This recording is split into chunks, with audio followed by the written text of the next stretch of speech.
conferred city status, and the County Assembly in the year 2017 initiated the process of having Nakuru municipality elevated to a city status. And it's now, the town now awaits just one step where the president will give it a charter, and if granted, it will make the 117-year-old town Kenya's fourth city. Take a look.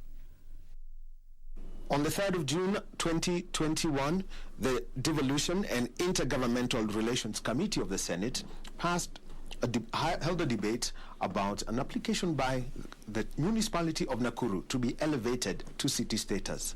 It was accepted, and that means it now goes to His Excellency the President Uhuru Kenyatta so that a charter could be awarded. Kenya has got one country that has, one city that has been awarded a charter, and we are talking about Nairobi City. It was awarded a charter 61 years ago. And about 20 years ago, Kisumu and Mombasa were given city status by former President Daniel Arap Moi. The conversation about their charter is still out there, but there is this application. It's been 2 years in the working and looks like we could have another city. The background for it: population 250,000 people minimum, and the capacity to support the revenue and also public service works that are part of it. Simple word: utilities. Nakuru County Governor, the Honorable Lee Kinyanjui, speaks about this.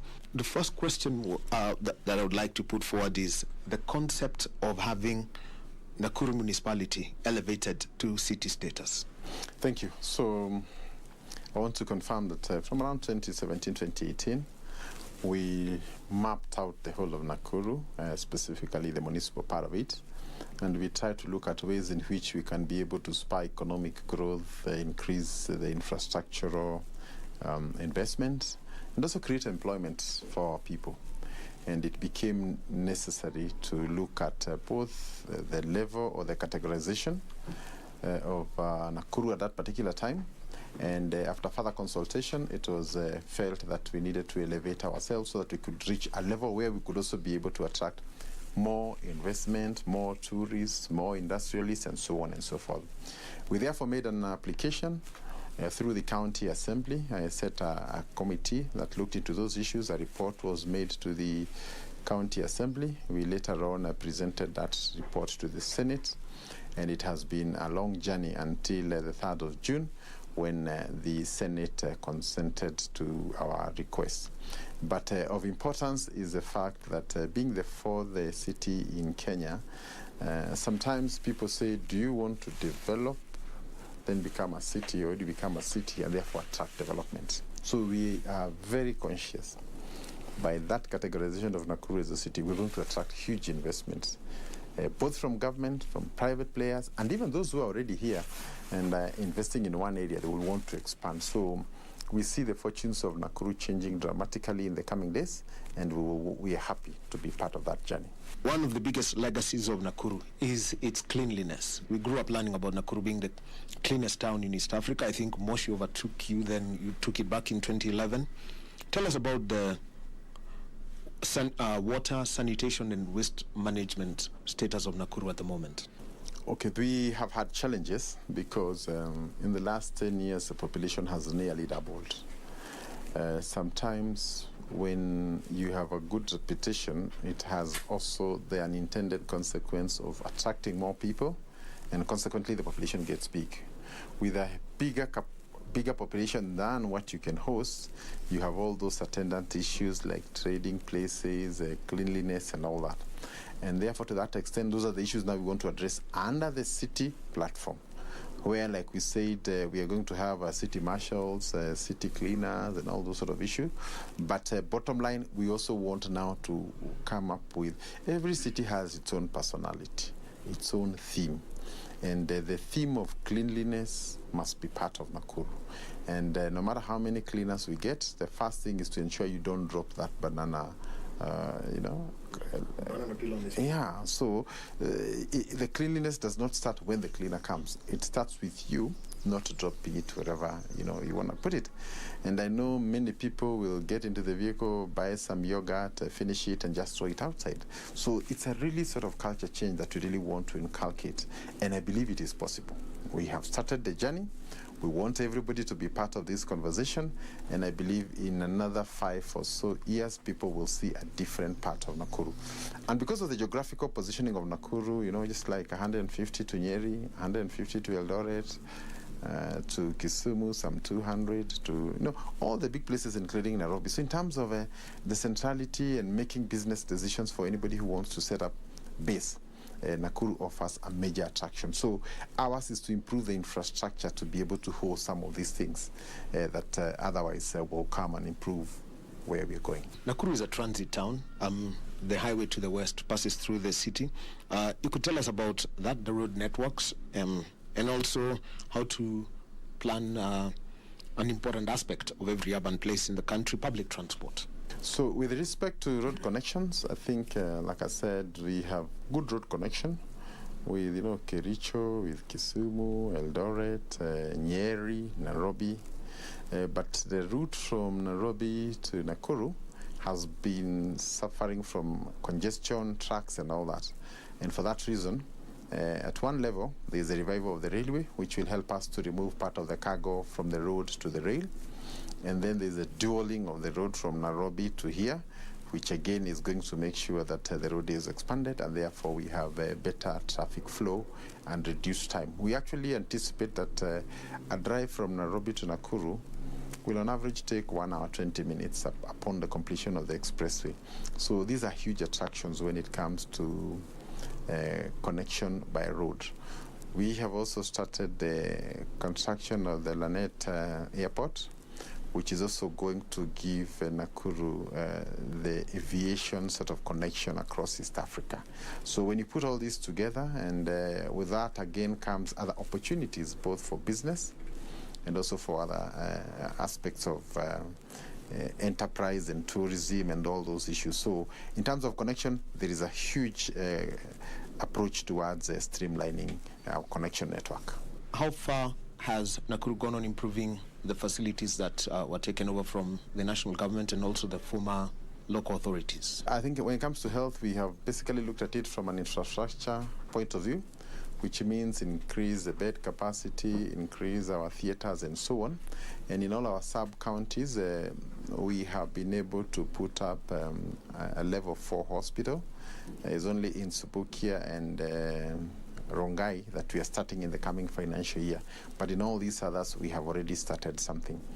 It's also important to note that we have introduced some services that were previously not there, including oncology, which was really a big challenge for people who had to travel for cancer treatment in Nairobi. On the issue of personnel, we have also looked for specialists so that some of those conditions that would require that we refer patients to far and wide have also addressed within reach. So I think as we move forward, there's a major transformation within the health subsector, and I think we now want to invest in more equipment, more diagnostic equipment, and more specialty sort of approach. In partnership with the national government, we're also coming up with a mental hospital in Gilgil, because we also know that this is one of the areas that has been largely ignored, and one that we need to also work around with. So I guess that's where we are for now. And our emergency response, we are on the major highway, on the corridor. And because of that, there are major traffic. Sometimes we have accidents and all that. So we would want to also upgrade our emergency response capabilities to ensure that whatever emergency comes, we can be able to deal with it. And I think this goes a long way in terms of also reducing the risk. Every city has a risk factor, and the degree to which you can respond to emergency contributes to that significantly.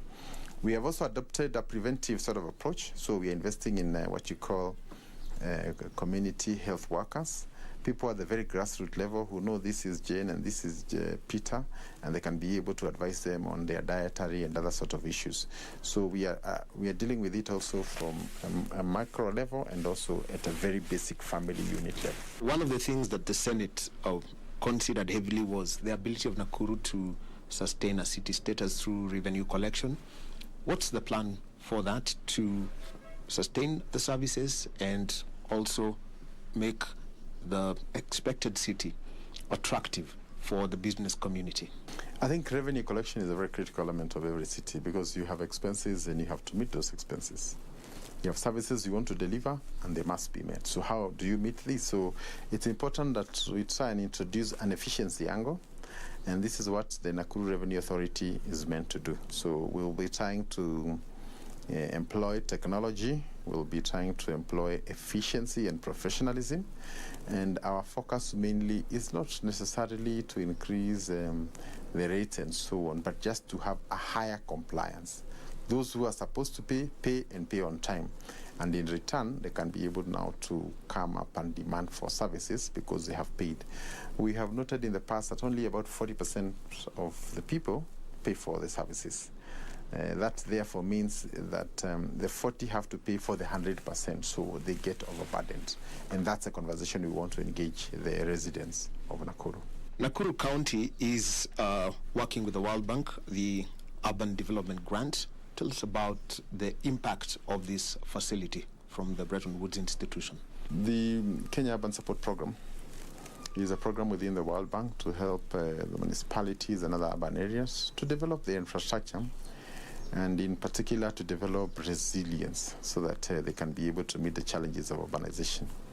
So here in Nakuru, some of the programs that we're working together with the World Bank include the stadium, the fire engine, some drainage works that you're already doing. And I think moving forward, we're also planning to put street lights and some of those other traffic lighting to manage and control traffic. And all these programs are going to help us to make cities more livable and more user-friendly, and cities that anybody can live, including creation of walkways where people can walk, even the disabled can use their wheelchairs and that kind of thing, motorizing the non-motorized traffic to make it easy. And I think when you do that, when you create walkways, you encourage people to walk, because nobody's going to walk in a road they think they'll be knocked down. So you now begin to see more people walking, therefore a healthy lifestyle, and you avoid some of the conditions that come with a sedentary kind of life. What opportunities are there that overall for the general public, people who may want to come back to Nakuru when it has the city status? I think now we are actually coming up with a document that's going to outline that. Are you a farmer? What are the opportunities? Are you a medical professional? What are the opportunities? Are you an industrialist? What are the opportunities?